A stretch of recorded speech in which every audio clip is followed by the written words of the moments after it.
I never in my wildest dreams thought that we would see something this shameful and embarrassing, but nevertheless, here we are.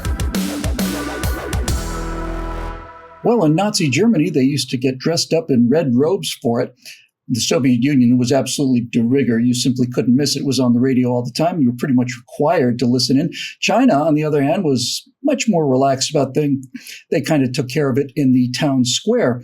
Here in America, it's produced by ABC News. I'm talking, of course, about a show trial. Hi, everybody, I'm Bill Whittle here with Steve Green and Scott Ott, and this is your right angle about the astonishing, ludicrous, and at the same time terrifying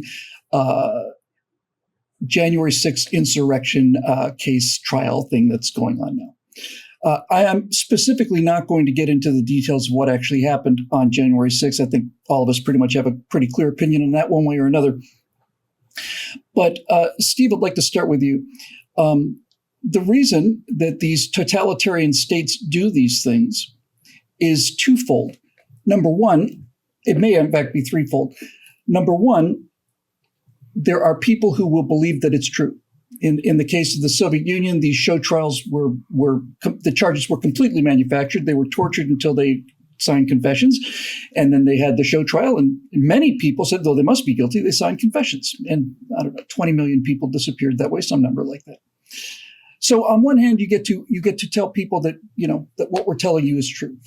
I think the main reason you have a show trial is to brush back any future opposition by criminalizing political opposition. And that's essentially what's going on here, is criminalizing political opposition. They tried demonizing political opposition, but, all of us super MAGA Christo-fascists somehow didn't take the demonizing the way we're supposed to. So, and finally, I think the third thing at stake here is the understanding that the law is what we say it is, not what's written down in the books. These messages are all being teleported out there into our culture by this travesty for people who are still in jail, have not been charged, and whose worst offense probably looks like a ticket for trespassing. Yeah. What gets me is suppose they threw a show trial and nobody showed. And, well, that's what's happening. Yeah, that's it. Nobody's watching the thing. They put all of this huge production value into it. They hired ABC, NBC to do all the writing and scripting and production values and all that to make it look like a real show. Well, that sounded like kind of like one of my infamous quips. There's a real point here. The purpose of a show trial is the show.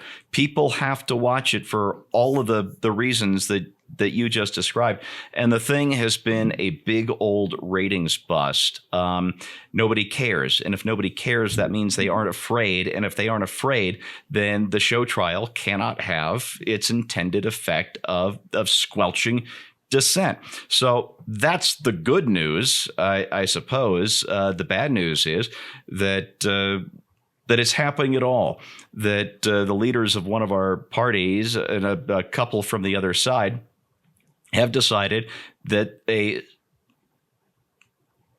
is in their interest to follow the Soviet playbook in this country.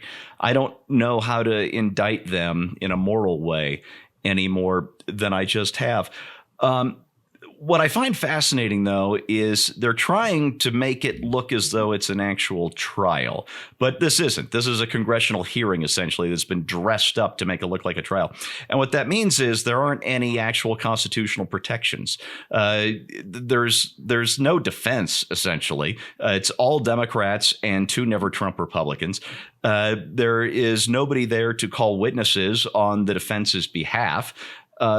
There's no cross-examination or anything. All of the things that are guaranteed by the Constitution that make something a trial are not present here. And that tells you they're trying to have it both ways. Oh, here we are protecting our democracy with this thing that looks like a trial, and then just blowing out of the water everything that Americans, even Americans who don't really know much about the law, know are a part of our system of justice. And I think that's why they're not tuning in. Americans can smell a rat, and this one really stinks. Well, Scott, as as he stated in Alice in Wonderland, first the penalty, then the verdict. Yeah. This entire thing hangs upon essentially a tweet that Donald Trump made, talking about how he felt the election was stolen, and so on. This was the thing that instigated that. This is the thing that incited people to go and do all of these other things. And when this particular tweet in question, this is the smoking gun that they need for the justification of the whole thing in the first place, is that he incited people to go in and wreck the Capitol building. He incited them to insurrection.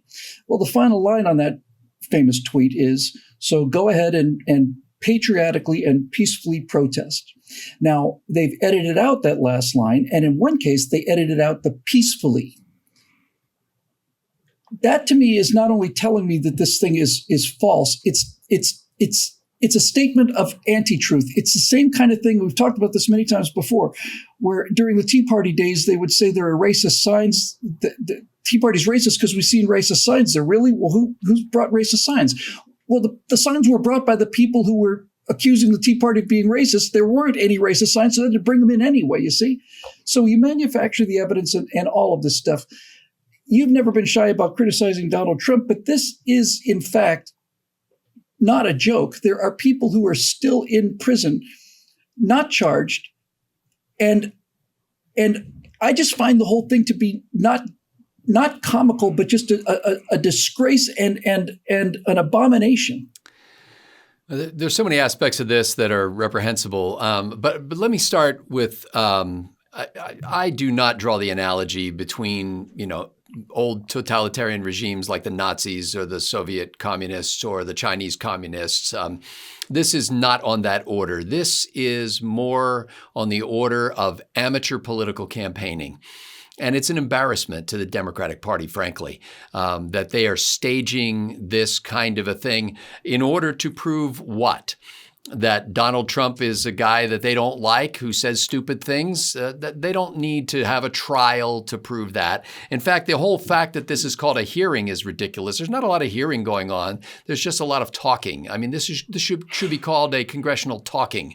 And it's just an opportunity for them to lecture us more. If people committed crimes, whether that be trespassing or breaking things or hurting people, those people should be prosecuted for their crimes and face the penalty if they're found guilty of those crimes. This is not about, somebody told me I should go to the Capitol and break glass. Well, nobody told you to do that. And even if they had, you idiot, you don't do it. Okay. So, the bringing of Donald Trump into this is to try to turn it into something that will defeat Donald Trump if he should ever raise his little head again and try to run for office. And so it's just political theater on the part of Democrats. The thing that's really offensive to me is the amount of government resources being poured into this in order to aid the Democratic political campaign committee, basically. So their candidates hope to benefit from this besmirching of President Trump's already heavily besmirched reputation. Even if you're like me and don't think that the election was stolen, do think that Donald Trump lost, do think it was a stupid idea for people to break into the Capitol building on that day in January, all of that aside, this is still a ridiculous process that's only designed to put on a show for people who don't want to watch the show. I mean, it's almost comically sad that they're going in it. But the real offense to me, I don't think they're going to be lining up people and shooting them in the streets on this thing. The real offense to me is the huge waste of government resources in order to benefit one political party's election prospects.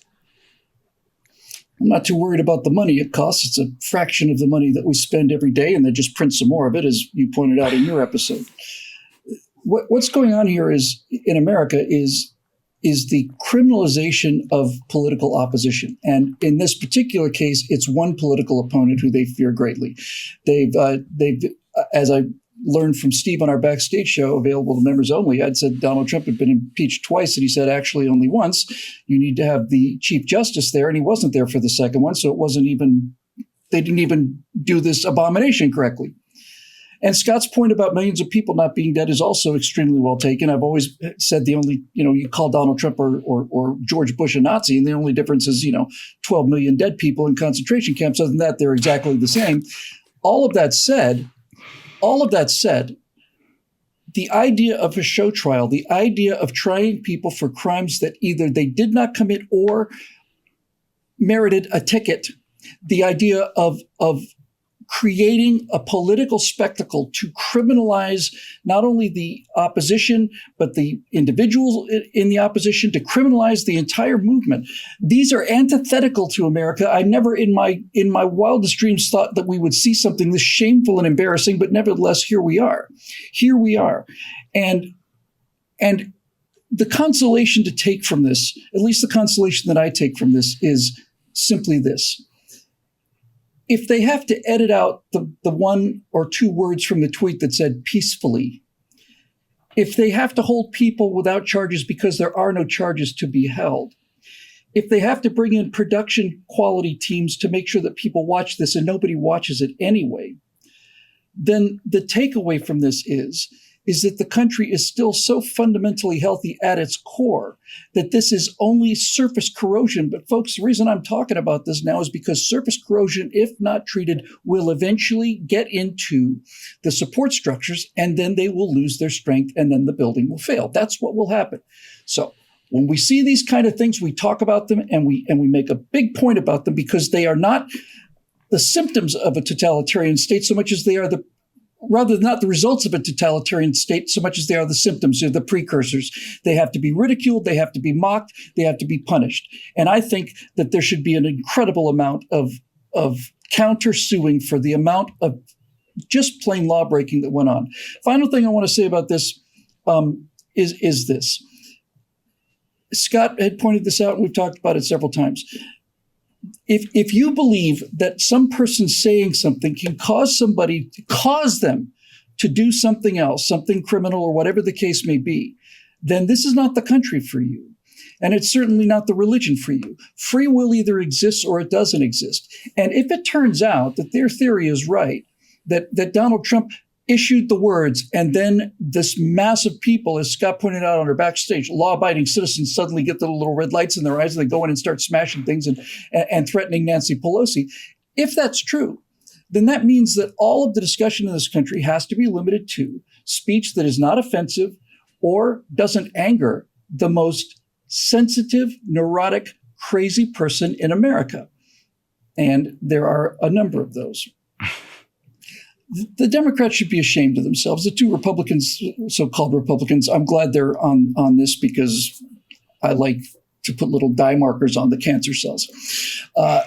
In any event, it's a shameful episode in our country's history. And while I don't much care about the fact that the whole thing makes them look like a bunch of clowns, I do care very much about the fact that there are still American citizens who are being held in prison against their will, obviously, for crimes that they did not commit, or, as I said a moment ago, at worst merits a ticket. And political prisoners don't belong in America, but that's what they are. And there's no denying it. No one's denying it. The left isn't denying it. The right isn't denying it.